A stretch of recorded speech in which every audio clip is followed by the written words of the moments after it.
kita kan udah menyatakan bahwa kita siap menyambut keberlimpahan. Nah, kita juga perlu action. Gimana caranya kita menunjukkan bahwa kita berlimpah. Nah, salah satu caranya adalah dengan Assalamualaikum warahmatullahi wabarakatuh. Halo semuanya, jumpa lagi di DNS Sutari. Oke, di video kali ini aku ingin share ke teman-teman gimana caranya melunasi hutang dengan ikhtiar langit, riyadhus sholawat, dan juga menerapkan the law of attraction.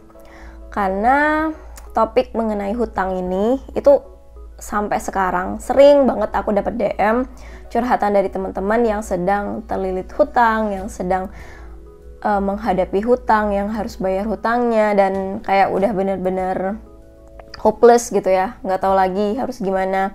Nah, di sini aku pengen share caranya gimana supaya bisa terbebas dari hutang tersebut. Pertama kita bahas dari sisi ikhtiar langitnya, yaitu dengan riyadhus sholawat. Jadi riyadhus sholawat ini adalah sebuah amalan yang kita amalkan sebelum kita menyatakan doa-doa kita. Jadi sebelum kita berdoa, kita awali dulu dengan memperbanyak baca sholawat. Teman-teman bebas mau menggunakan amalan sholawat yang mana, boleh sholawat pohon uang 400 kali setiap selesai isya, atau sholawat 1000 kali Allahumma sholli ala sayyidina Muhammad. Lalu setelah hitungan 1000 teman-teman berdoa tentang hajatnya. Nah, ada juga sholawat Jibril 4444. Jadi bebas teman-teman mau milih amalan sholawat yang mana. Nah, yang penting ini adalah setelah kita menyelesaikan sholawat itu, yang menjadi poin utama adalah apa yang menjadi doa kita. Nah, aku punya kelas namanya kelas seni berdoa, The Art of Prayer, The Secret of Doa and Loa. Nah, di situ aku nge-share tentang materi bahwa sebelum kita menyatakan permintaan kita, ada kalanya kita harus kayak punya perenungan gitu, perenungan dan penerimaan sejenak. Jadi sebelum teman-teman berdoa minta agar hutangnya lunas, nah di sini aku kayak ngajak teman-teman untuk kayak kontemplasi sejenak, merenungi sejenak, dan penerimaan sejenak. Nah, hal ini bisa dilakukan dengan cara menyiapkan kertas atau cukup kayak merenung gitu. Sebelum kita minta tentang ini, dilunaskan hutangnya, coba kita koreksi diri. Jadi koreksi diri di sini adalah kita kayak mungkin kalau yang pakai kertas ya, kita nulis gitu, nulis penyebab kenapa sih kita bisa sampai punya hutang. Jadi kita tulis tuh sebabnya apa. Peristiwa-peristiwa apa yang membuat kita berada di posisi yang sekarang. Jadi kalau kita lagi punya hutang banyak, kebiasaan apa sih yang udah kita lakukan di masa sebelumnya, di bulan-bulan sebelumnya yang membuat kita berada di posisi punya hutang. Ya, teman-teman bisa tulis sebanyak mungkin yang teman-teman ingat gitu. Contohnya nih, mungkin kita punya hutang ya karena kita selama ini terlalu mengikuti ego atau nafsu. Jadi kayak membeli barang-barang yang sebenarnya nggak penting, nggak begitu dibutuhkan, tapi kita beli. Atau ego untuk terlihat apa ya, pingin diakui oleh orang lain. Jadi misalnya kita beli barang supaya orang lain terkesan sama diri kita. Nah, itu tulis aja gitu. Tulis semua hal yang membuat kita berada di posisi yang sekarang. Di posisi kenapa kok kita bisa punya hutang banyak. Teman-teman tulis sebanyak-banyaknya, atau teman-teman renungkan sebanyak-banyaknya. Kemudian teman-teman coba baca ulang gitu ya, penyebab-penyebabnya, atau merenungi penyebab-penyebab itu, dan akhirnya kita kayak gini loh. Apa yang terjadi saat sekarang kita harus terima, karena itulah buah dari hasil yang kita tanam di masa lalu. Jadi mungkin kalau sekarang kita lagi berada di posisi banyak hutang, ya mungkin itu adalah hasil kedzaliman diri kita sendiri. Gitu. Nah, makanya ya udah harus ada penerimaan. Setelah kita memiliki kesadaran tersebut, nah nanti saat kita berdoa ya, waktu selesai riyadhus sholawat, setelah selesai membaca sholawat dengan jumlah tertentu, saat kita mengangkat tangan, dahului doa kita dengan pengakuan.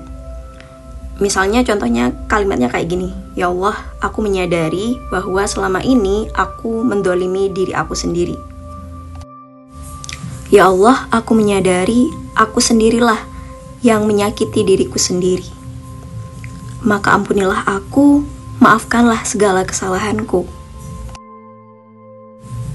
Ya Allah, Engkaulah yang mengetahui kebutuhanku, dan Engkaulah yang akan mencukupi segala kebutuhanku. Berilah aku kemampuan untuk bisa mencukupi segala kebutuhan dan keinginanku.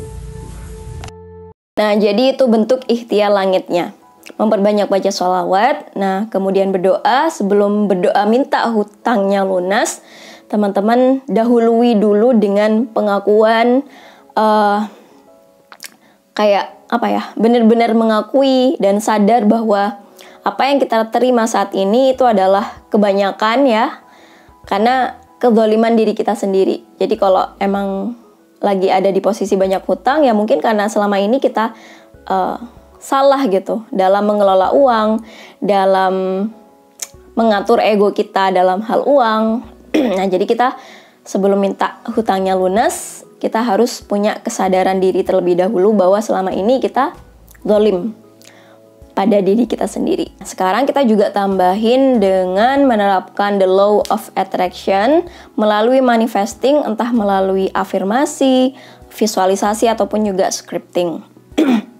Contohnya nih, kalau mau afirmasi, teman-teman bisa lakukan sebelum tidur atau di saat mau beraktivitas di pagi hari. Jadi teman-teman bisa pilih waktunya, mau sebelum tidur atau sebelum beraktivitas. Nah, contohnya kalau mau sebelum beraktivitas, teman-teman lakuinnya itu di waktu pagi hari. Misalnya setelah selesai sholat subuh, ya. Pokoknya sebelum berangkat kerja, sebelum berangkat beraktivitas, sebelum berangkat berdagang. Nah, teman-teman berafirmasi. Jadi kayak benar-benar meneguhkan gitu ya, memantapkan, mengatakan bahwa aku siap menerima keberlimpahan. Aku siap menyambut keberlimpahan. Nah, teman-teman sesuaikan aja kalimatnya. Misalnya kayak mau minta uangnya tuh berapa supaya bisa hutangnya itu lunas. Jadi kayak aku siap menyambut keberlimpahan, aku siap menerima keberlimpahan, aku siap menerima uang dengan sejumlah berapa ya disebutin dan mengolahnya menjadi bentuk kebahagiaan bagi banyak orang. Udah cukup 3 kalimat tadi, udah cukup gitu. Jadi benar-benar dirasain feel-nya, benar-benar siap menyambut keberlimpahan. Sambil juga mungkin visualisasi gitu ya. Hari ini tuh teman-teman yang dagang misalnya bervisualisasi nanti banyak pelanggan yang datang tersenyum membeli produk kita, atau teman-teman yang kerja, bayangin ya, di lingkungan kerjanya nanti ketemu sama teman-teman yang ceria, bosnya menyenangkan, pokoknya bayangin yang baik-baik gitu. Kita manifesting di pagi hari sebelum beraktivitas. Setelah itu ya udah lepasin gitu. Kita udah ikhtiar langit, kita udah berdoa kepada Allah, kita menyadari kesalahan kita, menyadari kedoliman kita utarakan kepada Allah, dan kita yakin bahwa Allah akan mencukupi. Kemudian kita di pagi harinya udah bermanifesting bahwa hari ini siap menyambut keberlimpahan. Nah, udah, itu kan cukup dilakukan beberapa menit gitu. Habis itu udah selesai, kita detachment, benar-benar mindfulness. Mindfulness di sini adalah saat kita bekerja, saat kita melakukan aktivitas kita nggak kepikiran lagi masalah doa-doa yang udah kita ucapkan. Kalau di bukunya Joseph Murphy itu dibilang bahwa jangan mencampuri urusan pengabulan doa. Karena itu yang bisa jadi penghambat doa itu terkabul. Jadi teman-teman ya udah gitu, yang dagang ya dagang dengan sepenuh hatinya, nggak usah mikirin nanti uangnya dari mana, pelanggannya dari mana, nggak usah mikirin hutangnya lagi gitu. Jadi fokus pada apa yang kita kerjakan, berikan yang terbaik, energinya, cintanya sepenuhnya pada apa yang kita lakukan saat itu. Nah, itu namanya mindfulness, gak terdistract masalah kayak gimana nanti hutangnya, dari mana duitnya, udah bukan urusan kita lagi. Jangan mencampuri urusan pengabulan doa. Yang penting kita udah minta, udah manifesting, ya udah lakukan apa yang menjadi bagian kita. Sama action yaitu giving. Ya, karena law yang kita terapkan di sini kan abundance energy berkelimpahan. Nah, kita kan udah menyatakan bahwa kita siap menyambut keberlimpahan. Nah, kita juga perlu action. Gimana caranya kita menunjukkan bahwa kita berlimpah? Nah, salah satu caranya adalah dengan giving. dengan berderma, dengan bersedekah. Dan sedekahnya tuh nggak usah yang muluk-muluk atau gimana-gimana ya. Kita yang penting kayak menunjukkan bahwa kita tuh berlimpah, bahagia gitu loh. Jadi saat kita dalam keseharian kita gitu, sambil kita kerja, sambil kita berdagang, ya coba kita sambil nyenengin orang lain di sekitar kita gitu. Misalnya traktir teman, ngajak teman kita jalan-jalan, atau kayak belikan hadiah kepada siapa deh orang-orang di sekitar kita. Kita bahagiain gitu. Kita tunjukkan bahwa kita emang siap menyambut keberlimpahan dan kita mengalirkannya ke banyak orang. Nah, selain kita berafirmasi, ya tunjukkan dengan action, yaitu giving atau sedekah atau berderma. Insya Allah dengan menerapkan itu tadi ya, ikhtiar langit dan juga the law of attraction, insya Allah aku yakin seberapapun besarnya hutang kita, insya Allah pasti dilunaskan oleh Allah Subhanahu Wa Taala. Kita nggak tahu dari pintu yang mana, bagaimana caranya, kapan terjadinya. Kita nggak usah ikut campur masalah itu gitu. Cukup ya udah doa, manifesting, kemudian mindfulness pada apa yang kita kerjakan, udah. Selanjutnya ya biar urusannya Allah gitu. Datangnya dari mana, bagaimana caranya. Kita nggak usah ikut campur dan mengukur-ngukur gitu. Nggak bisa, karena kita kemampuannya terbatas. Sedangkan Allah tidak terbatas. Kekuasaannya tidak terbatas, kekayaannya berlimpah tak terbatas. Jadi seberapapun besarnya hutang kita, kalau kita sandarannya adalah kepada Allah, ya insya Allah pasti lunas gitu teman-teman. Oke, mungkin itu aja di video kali ini. Semoga bermanfaat dan aku doain semoga teman-teman yang lagi punya hutang, semoga segera lunas hutangnya, diberikan rezeki yang berlimpah dan tidak terjebak lagi pada kehidupan yang kayak gitu lagi gitu. Maksudnya kayak hutang itu lagi. Oke, mungkin itu aja ya di video kali ini. Semoga bermanfaat. Sampai jumpa lagi di video-video yang selanjutnya insyaallah. Terima kasih. Wassalamualaikum warahmatullahi wabarakatuh. Bye-bye.